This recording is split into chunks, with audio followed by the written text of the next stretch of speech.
Je suis candidat à l'élection présidentielle d'octobre 2020. Vous le savez déjà. Et avec vous, je la gagnerai. C'est manifeste. Je ne le suis pas pour moi-même. Je suis candidat pour que demain, le peuple accède au pouvoir. Ensemble, si vous le voulez le décider, je vous le promets, nous ferons de la Côte d'Ivoire une démocratie que d'autres pays en Afrique et dans le monde citeront en exemple. Dieu bénisse notre nation, Dieu bénisse son peuple. Je vous remercie.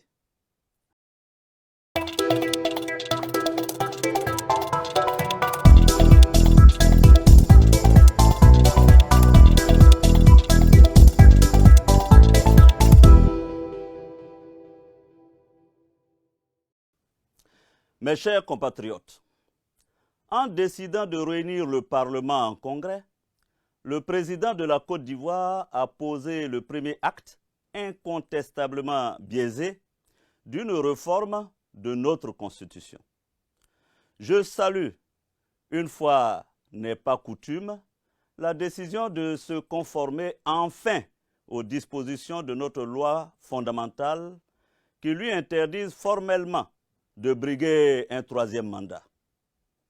On l'aura compris, cette annonce est destinée à séduire l'opinion publique internationale, à obtenir la bienveillante complaisance de celle-ci et surtout à détourner l'attention du peuple des vrais enjeux, à savoir le tripatouillage de notre Constitution pour asseoir le règne d'un clan ad vitam aeternam. La malice politique qui vise à capitaliser cette non-candidature ne doit pas faire diversion. Renoncer à violer la Constitution, excuser du peu, est la moindre des choses. Cela n'en rend pas moins condamnable le dessein présidentiel totalement assumé de transférer le pouvoir à un successeur choisi. Appelons les choses par leur nom. C'est le scénario d'une véritable forfaiture qui se met en place. Le pouvoir appartient au peuple. C'est indéniable. Ce n'est ni un héritage, ni un legs. Il ne se transfère pas. C'est au seul peuple de Côte d'Ivoire d'élire le président de la République. C'est son droit inaliénable. Le schéma qui se met en place aujourd'hui est celui d'un projet de dévolution successorale du pouvoir suprême par le biais d'une manœuvre constitutionnelle. Ainsi, ce régime ne se contente pas de museler ses opposants, d'emprisonner des députés sans la levée de leur immunité parlementaire, ni de mettre la justice à sa botte. Il manipule notre loi fondamentale 3 ans seulement après son adoption par référendum en la triturant au nom de petits calculs électoralistes. Le déni de démocratie est patent, car, à double titre, cette réforme est inacceptable. La méthode d'abord. Réformer la Constitution, c'est prendre la décision d'une entreprise structurante qui ne peut se concevoir et s'exécuter sans y associer l'ensemble de la classe politique et des forces vives de la nation. Pour ma part, j'estime qu'un pouvoir loyal et responsable ne peut prétendre engager un tel chantier sans privilégier une procédure référendaire seule à même de susciter une large adhésion et lui conférer une réelle légitimité. La Constitution appartient à tous les citoyens. Ici, c'est un homme seul qui, de façon autoritaire et sans la moindre concertation, décide de la soumettre à son bon vouloir. Le temps, ensuite. À cette démarche singulière s'ajoute une gestion du temps parfaitement inique.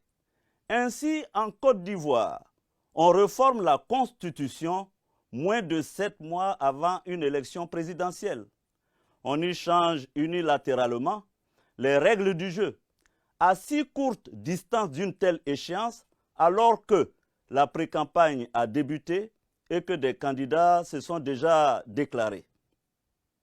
Le protocole de la CEDEAO relatif à la démocratie interdit, nous le savons, de tels tripatouillages. Manifestement, le pouvoir d'Abidjan n'en a cure. Le régime de M. Alassane Ouattara nous donne chaque jour l'exemple consternant de ce qu'il ne faudrait plus faire. Le règne de l'arbitraire, des institutions méprisées, le goût obsessionnel du pouvoir qui réduit le peuple à l'état de témoin passif de son destin. L'enjeu aujourd'hui est de consolider notre démocratie et de renforcer nos institutions. Un pouvoir légitime ne doit pas passer par-dessus ses concitoyens. Il doit les mettre en situation de s'exprimer. Aucun progrès, aucune dynamique n'est possible dans un pays où le pluralisme est réduit à néant. En agissant de la sorte, la présidence, une fois de plus, contourne les Ivoiriennes et les Ivoiriens et confirme que pour conserver son précaré, elle ne reculera devant rien. Ce faisant, elle prend le risque inconsidéré de diviser encore un peu plus notre société, d'alimenter un climat de tension comme celui que notre pays a malheureusement connu il y a 10 ans.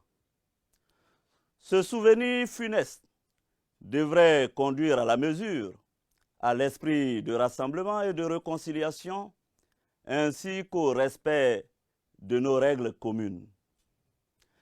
J'en appelle à l'alliance de toutes les forces démocratiques de Côte d'Ivoire. Au-delà, c'est à tout le peuple de Côte d'Ivoire que je fais appel. L'heure est à l'union sacrée face aux périls qui menacent nos libertés et notre nation.